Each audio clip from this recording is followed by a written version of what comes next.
Alasan P-Network tidak akan bisa mengalahkan Bitcoin saat ini. Ada 5 alasan kenapa P-Network tidak akan bisa mengalahkan Bitcoin. Kelima alasan ini sering dipakai sebagai indikator dalam analisa fundamental cryptocurrency. Kelima indikator ini kemudian diterapkan untuk menganalisa fundamental dari proyek P-Network yang sedang booming sekarang. Kelima indikator ini juga bisa kamu terapkan di proyek kripto lain sebelum kamu menginvestasikan uang ke dalam proyek tersebut. Dari segi proyek, Bitcoin direncanakan dalam proposalnya menjadi alat pembayaran yang dilakukan tanpa perlu melalui bank alias melawan bank. Saat ini, Bitcoin telah ditetapkan sebagai alat pembayaran di negara El Salvador dan di beberapa negara bagian Amerika lainnya. ATM Bitcoin sudah terinstal di negara-negara yang mengadopsi Bitcoin sebagai alat pembayaran. Lalu, bagaimana dengan P-Network? Sedangkan proyek P-Network direncanakan menjadi alat pembayaran masa depan. Namun, apakah lebih mulus dari penerapan Bitcoin? Penerapan Bitcoin sebagai legal tender saja masih mendapatkan halangan. Dan tidak semua orang di negara yang mengadopsi Bitcoin dapat menggunakan wallet Bitcoin dengan baik, alias belum siap. Proyeknya dibutuhkan pasar atau tidak? Lalu, kompetitornya siapa saja? Proyek P-Network ialah menjadi alat pembayaran. Berarti, secara terbuka, P-Network akan bersaing dengan bukan saja Bitcoin, tetapi juga ada XRP, Ethereum, BNB, Dogecoin, dan token lainnya yang telah menjadi alat pembayaran di beberapa perusahaan seperti Travala.com, AMC Theater, dan lain sebagainya. Apakah P-Network dapat mengambil alih pangsa pasar dari Ethereum dan Bitcoin sebagai alat pembayaran? Dalam dunia cryptocurrency, paling dominan proyek yang telah berjalan berada di jaringan Ethereum, alias dikuasai oleh jaringan Ethereum, seperti NFT, Metaverse, GameFi, dan DeFi. Oleh karena itu, Ethereum disebut sebagai rajanya altcoin. Cardano, yang bahkan disebut sebagai Ethereum Killer, sampai saat ini belum menunjukkan tanda-tanda akan mengalahkan Ethereum. Sedangkan P-Network yang belum diterapkan sebagai alat pembayaran, yang belum di-listing di exchange manapun, masih sebatas proyek di white paper di websitenya, dan masih sebatas harapan dan optimisme dari para pionirnya sendiri. Bagaimana mungkin dapat mengalahkan Ethereum? Dan bagaimana mungkin dapat mengalahkan Bitcoin? Yang mana raja altcoinnya itu Ethereum belum dapat dikalahkan oleh koin atau token yang sudah listing di exchange besar seperti di Binance dan Coinbase. Ethereum bernilai karena dunia sudah mengadopsinya. Ethereum bukan sekedar ide dan konsep kayak altcoin yang beredar. Ethereum itu layanan dan produk yang telah bekerja, yang menyediakan smart contract, dan karena telah terbukti bekerja, makanya Ethereum sekarang bernilai. Setelah tahu Ethereum bernilai, banyak investor berbondong-bondong membeli Ethereum. Nah, itulah yang menjadikannya harganya itu naik, alias makin mahal. Sedangkan P-Network sendiri belum diadopsi oleh masyarakat, baik pengguna dalam bentuk NFT, Metaverse, DeFi, GameFi, dan pembayaran, bahkan Web3 belum. Hal inilah yang membuat P-Network belum bernilai. Jadi, untuk kita semua, harap-harap sadar diri. Segi yang berikut dari segi background pendiri atau latar belakang pendiri. Apakah karena pencetus P-Network adalah profesor di Stanford University, kemudian Dia mengerti cara menjalankan bisnis atau perusahaan startup cryptocurrency memiliki proyek di belakangnya. Proyek itulah yang akan menjadi sumber pemasukan bagi perusahaan yang mengeluarkan koin atau token kripto tersebut. Koin atau token yang dikeluarkan merupakan cara untuk mendapatkan modal pengembangan proyek dari investor retail dan whales. Hingga nantinya, proyek yang direncanakan dapat berjalan dengan baik dan diterima oleh pengguna. Proyek yang diterima pengguna tentu akan mendatangkan pemasukan bagi perusahaan, serta hadiah bagi para investornya dengan adanya kenaikan harga koin atau token yang secara signifikan. Metode ini sama seperti pengembangan startup. Masalahnya apa yang dipecahkan, lalu ada solusi yang menjadi proyek, kemudian presentasi di depan para investor, lalu dapat dana atau modal. Mulai pengembangan proyek, uji coba proyek final, dan lanjut penerapan di masyarakat atau pengguna.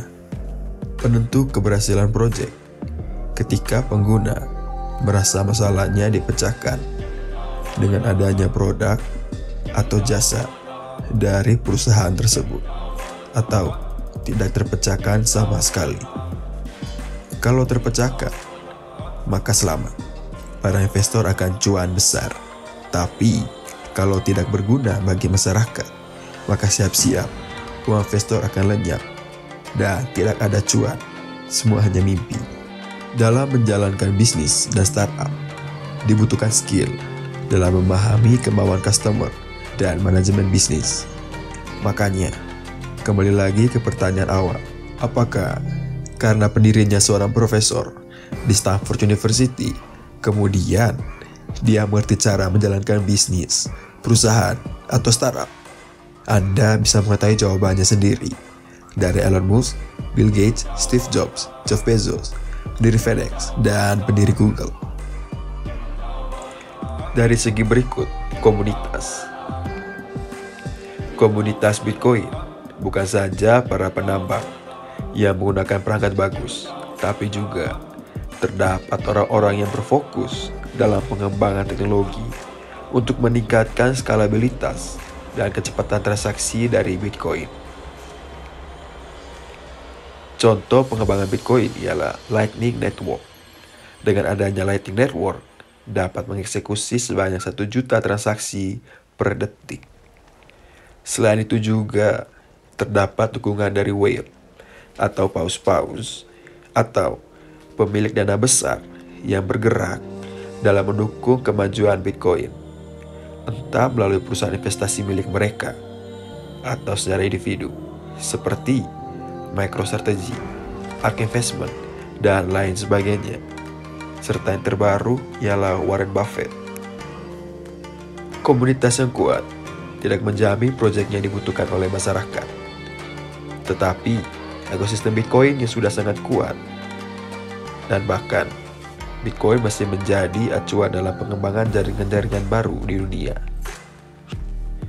P-Network memiliki komunitas yang katanya kuat. Tetapi, apakah dapat bersaing dengan orang-orang yang memiliki dana besar dan sedang melakukan pengembangan terhadap Bitcoin? Mungkin ini bisa menjadi refleksi bagi para penambang P-Network, supaya jangan sampai apa yang kalian tambang itu ialah scam atau rug pull. Sekalipun P-Network memiliki pionir dan jutaan, pertanyaannya, apakah pionir tersebut berperan sebagai pengembang teknologi, whale, atau orang yang siap memakai produk dari P-Network itu sendiri nantinya?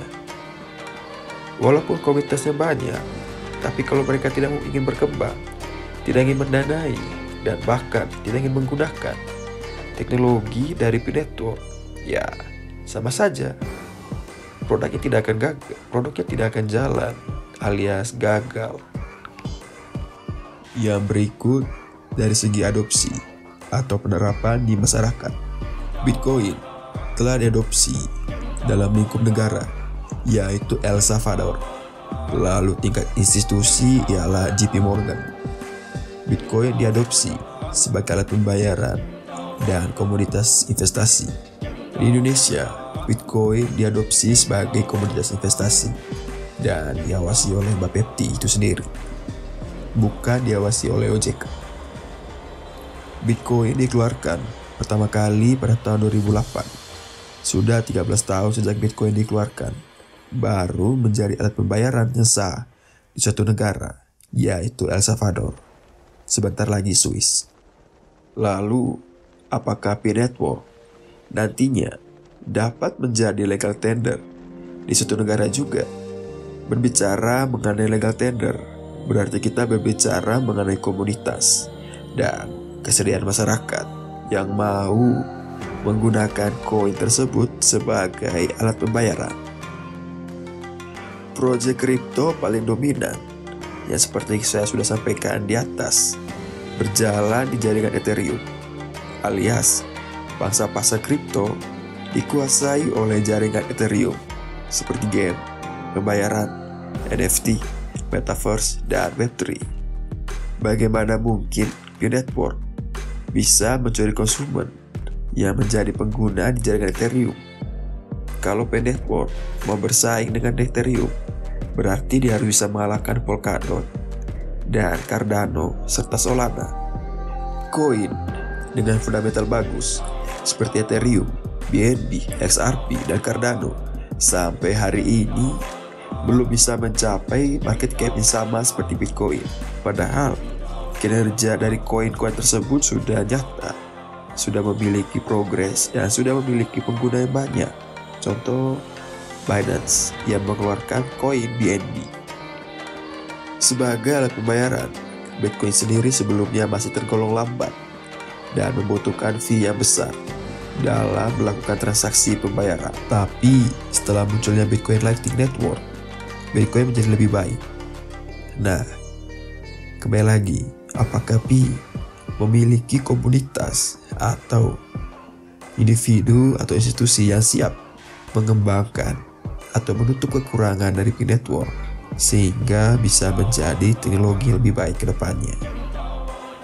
Kalau seandainya P-Network sudah ada, tokennya sudah listing di exchange. Nah, pertanyaannya, bagaimana mungkin P-Network bisa mencuri konsumen yang menjadi pengguna di jaringan Ethereum? Apakah jutaan pionir P-Network akan menjadi alasan P-Network dapat mengalahkan Ethereum yang proyeknya sudah berjalan dan dipakai oleh banyak pengguna? Nah, dari segi yang berikut, bandar atau liquidity provider dalam kripto dikenal dengan whale. Kalau mau cuan dari cryptocurrency, harus ada bandar. Istilah bandar di dalam dunia kripto dikenal sebagai whale, sedangkan di pasar saham dikenal sebagai cukong. Nah, bandar ini selalu ada dimanapun. Di saham, properti, obligasi selalu ada bandar. Fakta, Bitcoin juga punya bandar. Sedangkan P-Network bagaimana? Apakah punya atau tidak? Jawabannya pasti punya ke depannya. Kenapa? Karena P-Network ini akan menjadi FOMO di tahun yang akan datang. Bandar ialah orang-orang yang mengerti bahwa masyarakat bisa cepat FOMO dengan apa yang barusan viral, khususnya P-Network ini. Melihat sudah jutaan pionir P-Network, tentunya akan menciptakan euforia dan FOMO yang bersifat sementara. Ujung-ujungnya juga untuk memperkaya si bandar lagi. Si bandar kaya, yang FOMO tidak kaya. Sama seperti halnya koin atau token micin yang berbentuk anjing. Teknologinya apa? Proyeknya apa? Tapi to the moon. Nah, yang kaya siapa? Bandarnya lagi. Kondisi pasar kripto naik atau turun masih dipengaruhi oleh Bitcoin itu sendiri, baik lewat event halving Bitcoin dan aktivitas bandar. Kepercayaan investor lebih besar di Bitcoin. Naik turunnya Bitcoin dipengaruhi oleh keputusan bandar atau dikenal whale. Itu makanya ada istilah on-chain analysis, yaitu analisis yang berpusat pada aktivitas bandar. Lalu, apakah P-Network dapat mengalahkan Bitcoin? Sedangkan Bitcoin sendiri masih menjadi pusat pengontrol dari semua kripto alias semua pasar kripto. Kesimpulan, membeli cryptocurrency itu sama saja kita membeli project yang mereka kembangkan. Dengan kata lain, kita menginvestasikan uang kita kepada para pengembang project. Nah, project tersebut akan berhasil jika diterima oleh masyarakat. Dan kalau tidak diterima oleh masyarakat, maka disebut gagal. Kalau diterima oleh masyarakat, projectnya akan berilai.